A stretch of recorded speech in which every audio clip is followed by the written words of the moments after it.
நையாண்டி பாணியில், நக்கல் பாணியில், முதலமைச்சர் சார் என்னை வேண்டுமானால் பழி வாங்குங்கள், நான் வீட்டில் தான் இருக்கிறேன், அலுவலகத்தில் தான் இருக்கிறேன் என்று அவர் திரைப்படத்தில் கதாநாயகனாக இருக்கின்ற போது தனக்கு வில்லனாக இருப்பவனிடம் டயலாக் பேசுவது போல் பேசி வெளியிட்டிருக்கிற வீடியோ ஒட்டுமொத்த உலக தமிழ் மக்களிடத்தில் பெரும் ஆத்திரத்தை ஏற்படுத்தியிருக்கிறது.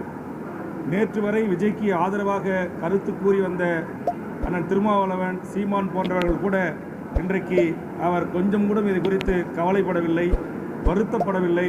அவருடைய வீடியோ வெளியீடு என்பதை சுட்டிக்காட்டியிருக்கிறார்கள்.